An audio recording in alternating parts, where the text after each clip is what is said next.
Hi everyone, it's Alan here from danumblades. So what I want to talk about in this video is a few of the different knife sheaths that I've made and what I usually make for most of my knives that are going out. So I'm going to start off with the leather work. So my leather that I use is veg tan leather. It's in the raw form, it hasn't been dyed. And what I'll do is I'll dye that either tan, dark brown, mahogany or black. And then if I really want to, I'll use a different coloured stitching for it as well. I usually do something like that just to match up if people have got different coloured liners. I can match up. If somebody's got red liners on the knife, then I can put red stitching on the sheath and it just matches it up a little bit. Same again with blue, green. I've got a few other colours as well. But just to look at the first, so this one here is a classic belt carry leather sheath. This is the sheath that would come with every knife if there's no other requirements been asked for. So veg tan leather, it's usually about 3.5–4 mil thickness leather, so it's quite sturdy stuff. This gets wet formed to the knife that I'm making it for. Just a single belt loop. The next one up from that is this design, which has got the addition of a drop dangler. So got a D-link put in there, or sorry, D-ring put in there. These ones are from Abbey, England, the heavy duty ones. I think the heavy duty ones just make it look a little bit nicer. So that's just the basic, or the classic drop dangler sheath. Now I do a second type of drop dangler sheath, which is this one. Now this one I've actually made out of, this one's modern bridle leather. It's already dyed, this particular one. So what you have to do is clean up the edges and then put a tan knot along the edge of it that's coloured. I'm not a massive fan of using the bridle leather. It's not as pliable as veg tan, so you can't really wet form it as easy. I just thought I'd get some to give it a try. But this one again has got a drop dangler style with it, but has the addition of the 2 straps over the front. And then it requires another strap at the back to be able to hold it all together. Now this one has got a slight downside to this version, is that you don't have the 2 belt loops. So this one, if need be, pull it out of the way and you can still use that first belt loop, which is basically the classic sheath. This one you can't do that with, but you can take those out, and if these are made at slightly different lengths, you can use it as a side carry, but it's entirely up to you.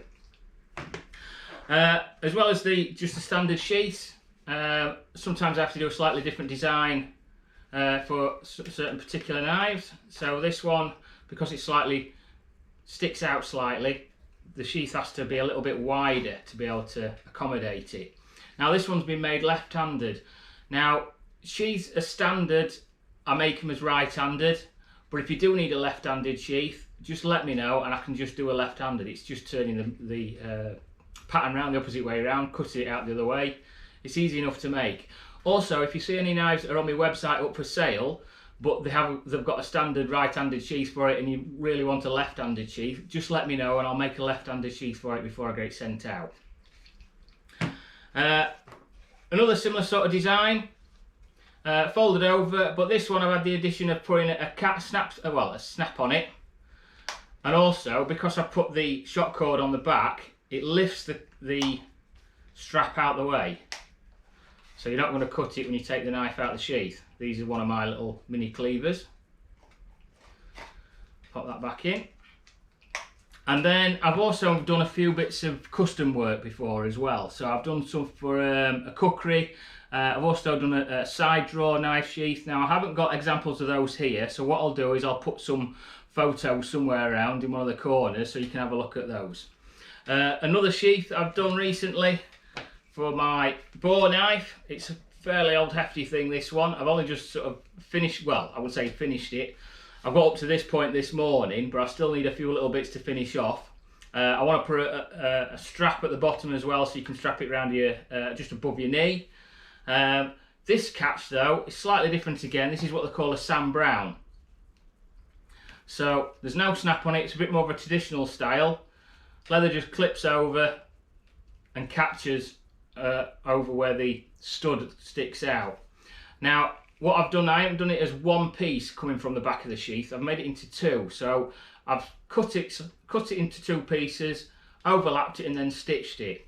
The reason being is that this section here can wear out, and when that wears out, obviously that breaks and it needs to be replaced. So the easiest way to replace it is just to undo the stitching and re-stitch a new piece of leather onto the front. Otherwise, it's taking the whole thing apart and to be able to stitch it to the back section. I've also had an addition of a piece of webbing, but this is more of a cotton-based webbing in there. Gives it a bit more flex and allows the knife to hang quite low off the belt. There we go. So some other bits of leather work that I've done is I've made a few belts up. Again, made out of veg tan leather and then dyed. Some big chunky brass buckles on it. I think that's Bristol buckle, and also a brass loop on it as well. These ones have got the addition to the square on it, or this one has, so I've made a few others. And the reason is that when you put the belt on, close the buckle, through the loop, and instead of having a lot of belt spare, it's just tucked inside the square. You could also use the square as a clip to put some keys on or whatever, up with a chain or something, but it makes a solid attachment onto your belt. So, done a few belts. Again, that one, this one here is a mahogany one, still waxed to finish them off, so the waxing actually darkens them off. If I use the Fairbairn's Resolene, which is like an acrylic wash, it does keep the colour to it. But these ones, I generally wax them. I like to wax the leather. I feel safer that it's going to be a lot more durable. So that's looking at the leather work. The next kind of sheaths I do are my Kydex sheaths. So these ones are for the to be able to clean them a lot easier. So it can be used for more food sensitive areas. So if you're working with deer and whatever, it might be a case that you need to have a plastic sheath instead of a leather one. This is how I started off using making up my Kydex sheaths. So basically it's a pancake design. One piece of Kydex on top of the other, put it into the press and just clamp them down. The only problem with that is trying to work out how to sort out my belt loop. So on these ones, I've just put a leather belt loop attached to the back with some Chicago screws. So these can be unscrewed, taken off, and the sheath can be cleaned. But one bit of feedback I had was that the sheath itself is quite wide. And it starts to get a bit bulky, and people didn't quite like that idea. So I moved on and I worked out how to do the folded over design. Makes it a lot more slimmer. To start off with, I used to put the rivets a little bit further out, but I've now worked out that I can put them a little bit closer, so it makes a nice slim sheath. The belt loop on the back of this one is a piece of webbing. It's this webbing here that I use. Now what I've done is, with the webbing, I've actually folded it over so it's two pieces of webbing that are stitched together. That's what I feel has got sort of like the best thickness, rigidity for making the belt loop out of. I have tried some webbing that was a little bit thicker, folded that over, but it just ended up being a bit too bulky and a bit too awkward to attach to the clip that I've got at the back. So this particular one is all riveted together, so it's all one piece. So take the knife out. It can't be taken apart, so therefore the whole thing gets washed together. It is possible for this section here to be attached to the sheath with Chicago screws, so it can be taken off if needed. But in this particular design, I don't think it's necessary.